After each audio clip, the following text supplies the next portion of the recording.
बिस्मिल्लाहिर्रहमानिर्रहीम नहमदुहु व नुसल्ली अला मोहम्मद रसूलुल्लाहि करीम।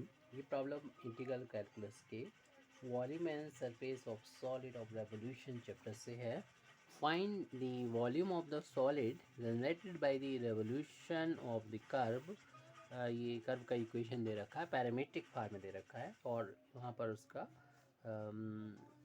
कार्टेशियन इक्विवेलेंट भी दे रखा है। x is equal to a cos cube t, y is equal to b sin cube t। यहाँ पर t पैरामीटर है और यहाँ कार्टेशियन इक्वेशन इसी कर्व का है। x upon a whole power 2/3 plus y upon v whole power 2/3 is equal to 1 about the x axis. तो जो कि मैं यहाँ पर ट्रेस जब करते हैं तो ये ठीक रहता है, और जब हम इसका वॉल्यूम फाइंड करते हैं तो इस पार्ट में अगर इक्वेशन हो तो हमारे लिए वो ज़्यादा बेहतर रहती है। लेकिन हम यहाँ पर इसको देखते हुए अब आसानी से इसको प्लॉट कर देंगे, यानी प्लॉट कर्व ट्रेसिंग नहीं करनी हमें इसका, क्योंकि इस तरीके से लिखा होगा आसानी से इसको हम बना सकते हैं, क्योंकि हमें ये इसके बारे में बहुत अच्छी तरीके से मालूम होता है कि ये किस तरीके से बनता है।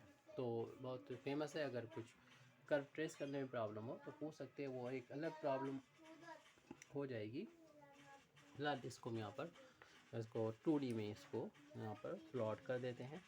Curve equation, given equation of curve है, तो यहाँ पर पहले लिख देना चाहिए हमको the given equation of curve, और इस कर्व का इक्वेशन है x equal to a cos cube t, y is equal to v sin cube t।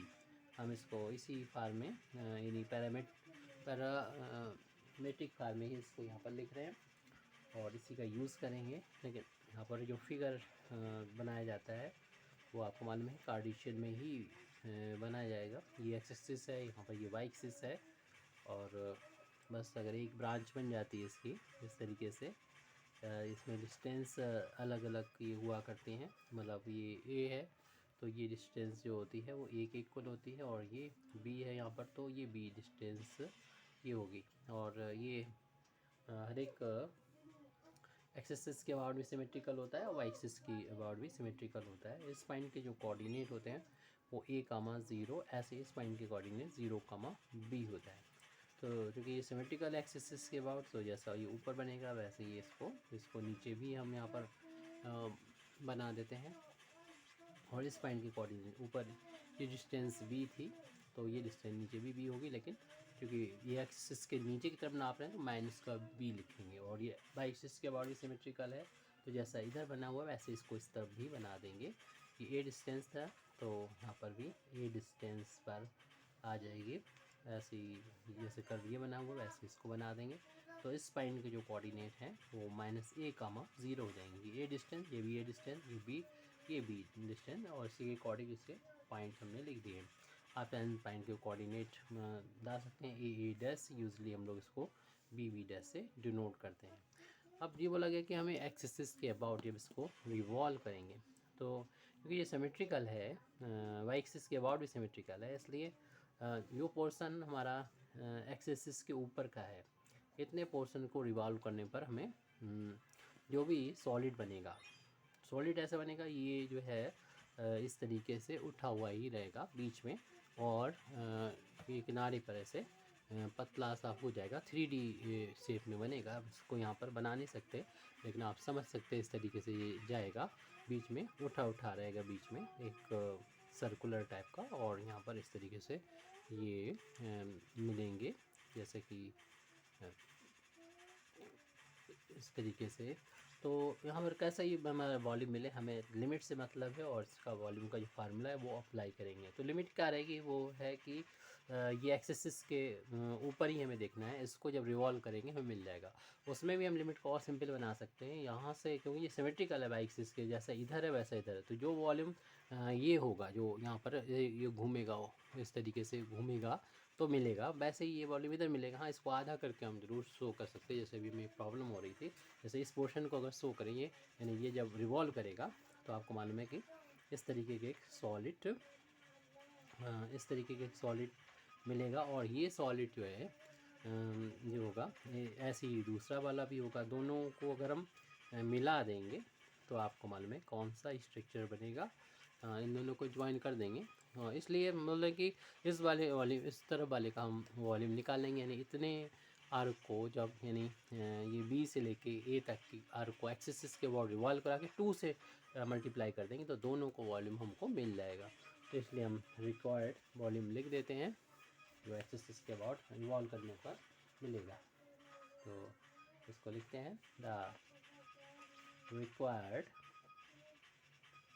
Volume is equal to, और ये वॉल्यूम जो होगा वो इस एरिया को जो हम यहाँ पर शेडेड कर रहे हैं इस एरिया को रिवॉल्व करने पर मिलेगा। और ये एरिया हमने बता दिया पहले कि हम इतने एरिया को जो है वो एक्स एक्सिस के बाद रिवॉल्व करेंगे और 2 से मल्टीप्लाई कर देंगे। और इस का वॉल्यूम जो है, ये एरिया जो है वो इन दो लाइंस के बीच में घिरा हुआ है। यहाँ पर x की वैल्यू की बात करें तो 0 है, क्योंकि इस लाइन का इक्वेशन x इक्वल टू 0 होता है, और यहाँ पर x की वैल्यू क्लियर सी हमने लिख रखी है, x इक्वल टू a है। तो अगर x की बात करें तो ये आ जाएगा, फार्मूला वॉल्यूम का हम लोग जानते ही हैं, pi y square into d x होता है। लेकिन इक्वेशन हमें ध्यान रखना चाहिए कि पैरामीट्रिक पार्ट में t की फार्म में है, तो लिमिट भी t की फार्म में रखेंगे और y की वैल्यू भी यहाँ से हम t की फार्म में रख देंगे और dx की वैल्यू भी t की फार्म में रखेंगे। तो इसलिए एक स्टेप यहाँ से बढ़ा दें। देखते हैं अभी हम इसमें पाई वाई स्क्वायर की वैल्यू रख देंगे, लेकिन उससे पहले हम ये dx को लिख सकते हैं इस तरीके से, dx over dt into dt, यानी dt से डिवाइड और इंटू हो गया। अब जो लिमिट होगी वो यहाँ पर t की ही होगी, तो हमें पता होना चाहिए कि इस पॉइंट पर जो t की जो वैल्यू होती है वो π/2 होती है, और इस पॉइंट पर t की जो वैल्यू है वो 0 होती है। इस तरीके से लिमिट π/2 से 0। अब इसको फाइंड करना है तो आप बस क्या करें कि x की वैल्यू, ये लिमिट कैसे आएगी, अगर ये माइंड में आए तो आप क्या करें कि जैसे अपर लिमिट आपको लोअर लिमिट चाहिए x इक्वल टू 0, तो x की वैल्यू तो हमें मालूम ही है, यहाँ पर है a cos cube t is equal to 0, तो a को 0 में भेज देंगे तो cos cube t is equal to 0, इसलिए cos t is equal to 0। आपको मालूम है cos किस एंगल की वैल्यू जो होती है वो 0 होती है, cos t π/2 90 की होती है, इस तरीके से t बराबर 0, यानी जब t की वैल्यू x बराबर 0 है, t की वैल्यू π/2, इस तरीके से जब x बराबर a रखेंगे तो इसी में पुट करके हम इस की वैल्यू को 0 के बराबर फाइंड कर लेंगे। cos 0 की वैल्यू 1 होती है, तो उस बेस पर हम निकाल लेंगे।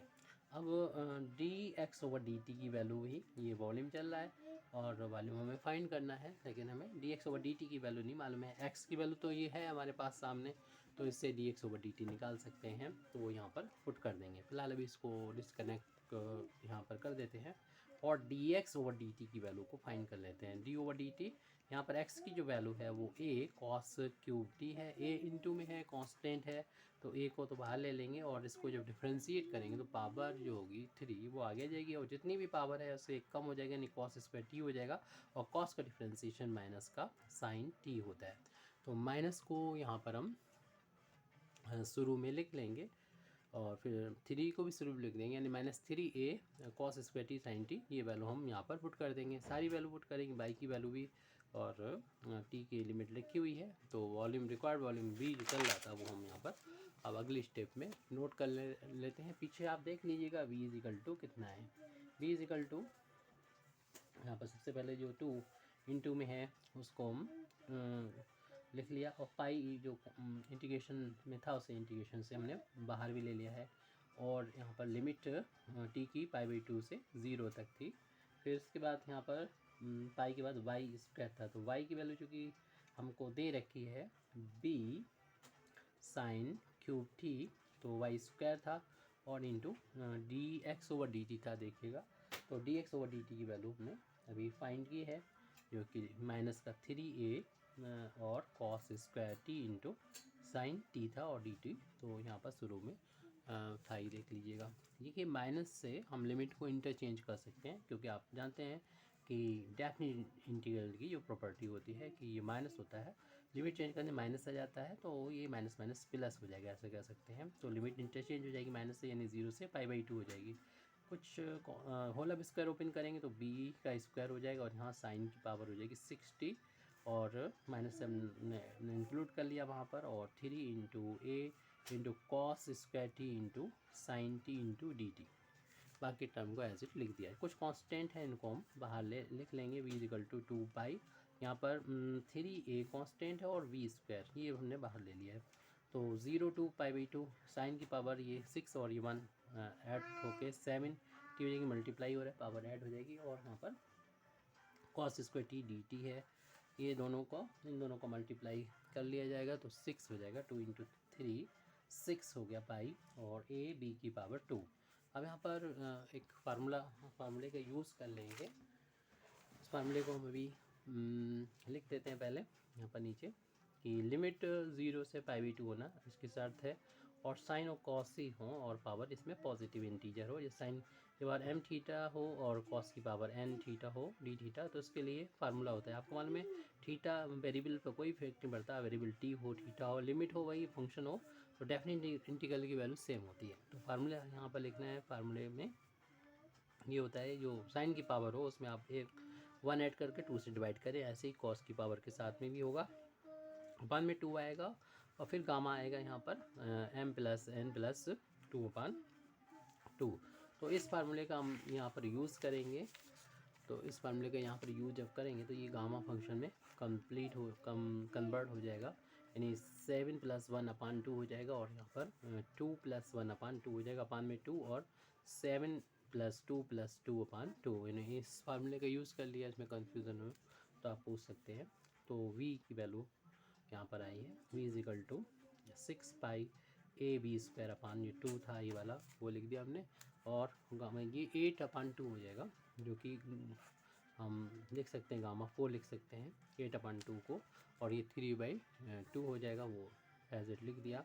ऐसे इसको भी हम देख सकते हैं ये कितना हो रहा है, तो ये हो जाएगा 11/2 हो जाएगा। इसको भी हम यहाँ पर लिख देते हैं 11/2, और 3 कैंसिल हो जाएगा 6 2 से 3 टाइम्स, तो v की वैल्यू यहाँ पर आ जाएगी। v is equal to 3 times pi a, v square है ये, v स्क्वायर अपान में 1 कर सकते हैं कैंसिल होने के बाद, और ये जो कि पॉजिटिव इंटीजर है आप इसको गामा से फैक्टोरियल में कन्वर्ट कर सकते हैं। बस एक कम करना पड़ेगा, 4 है तो 3 आ जाएगा यहाँ पर, लेकिन इसके साथ में ऐसा नहीं कर सकते हैं। अभी इसको 3/2 को ऐसे लिखा रहने दें क्योंकि ये कैंसिल होने वाला है, क्योंकि आपको मालूम ही है कि हम यहाँ गामा की इस प्रॉपर्टी का यूज़ और करेंगे। अगर यहाँ पर जैसे कि n लिखा है तो उसमें से अगर हम बाहर निकालेंगे तो इससे कम निकलता है n-1, और ये बस बचता भी इसमें यही n-1।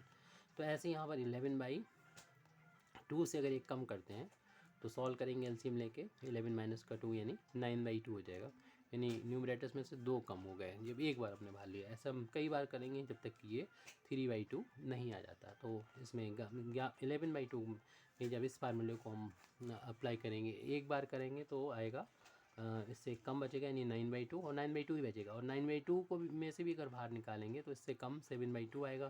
फिर एक बार और बाहर निकालेंगे 7/2, यानी दोबारा से इस फार्मूले को अप्लाई करेंगे। आप चाहे एक एक करके कर सकते हैं, लेकिन कई स्टेप हो जाएंगे, आप एक ही बार में कर दीजिएगा। अब इसको बाहर ना निकालें क्योंकि जितना यहाँ पर रहता है वहाँ गामा में भी उतना बचता है, और गामा में 3/2 बचेगा तो हमारे लिए आसानी है इसको इससे कैंसिल कर देंगे न्यूमरेटर और डिनोमिनेटर में। अब जो भी बचता है उसको हम लिख देंगे। देख रहे हैं कि 3 से 3 भी कैंसिल होते हुए नज़र आ रहे हैं, और ये गामा फैक्टोरियल 3 की जो वैल्यू है वो भी हम लोग यहाँ पर लिख देंगे। अभी जो बचता है पहले इसको हम लिख देते हैं। तो रिक्वायर्ड वॉल्यूम जो हमें फाइंड करना था वो चल रहा था पीछे के पेज में, आप देख लीजिए क्या लिखा हुआ है। जो पहले लिखा बचा हमारे पास पाई a b², और फैक्टोरियल 3 को लिख सकते हैं 3 × 2 × 1 लिख सकते हैं। न्यूमरेटर में तो बस इतना ही, डिनोमिनेटर में था 9 × 7, और अपान में ये 2 × 2 × 2 इतना बचा हुआ है।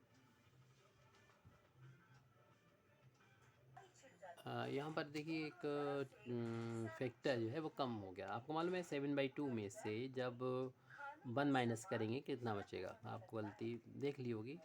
ये एलसीएम लेंगे तो 7 - 2 यानी ये 5/2 आ जाएगा। वो टर्म यहाँ में लिखना चाहिए था, वो नहीं लिखा। जब 5/2 यहाँ लिखेंगे और उसके बाद फिर आएगा 3/2, और फिर 3/2 और शायद हमें जल्दी थी कैंसिल करने की, टाइम कम है इस वजह से। तो 5/2 और फैक्टर छूट गया, उसको भी आप कंप्लीट कर लिया होगा उम्मीद है। तो यहाँ पर 5/2 और में लिखना रह गया है, बाकी तो सब लिखा हुआ है यहाँ पर 5/2। अब कुछ टर्म कैंसिल अभी भी हो रहे हैं यहाँ पर, यानी 3 से ये 9 कैंसिल हो जाएगा 3 टाइम्स। तो बाकी तो देखें सब का ऊपर जाके जो क्योंकि डबल अपान में है तो ये सब 16 का ऊपर जाके मल्टीप्लाई 2 में होगा, तो v बराबर यानी रिक्वायर्ड वॉल्यूम हम लोग निकाल सकेंगे 32 हो जाएगा। ये 2 इंटू 2 इंटू 2 इंटू 2 जब करेंगे तो ये 16 2 जा 82 हो गया। अपान में ये जो बचा है 3 तो 71 हो जाएगा। 71 में 5 से मल्टीप्लाई करेंगे तो 105 हो जाएगा, जो कि हमने यहाँ पर लिख लिया 105। उसके बाद में यहाँ पर पाई बचा हुआ है वो लिखेंगे और ए बी स्क्वायर। इस तरीके से हमारी ये प्रॉब्लम कंप्लीट हो जाती है, सोल्यूशन आ जाता है जो भी हमारी प्रॉब्लम था। Thank you very much indeed for listening me. वाखिर दावाना अल्हम्दुलिल्लाहि रब्बिल आलमीन।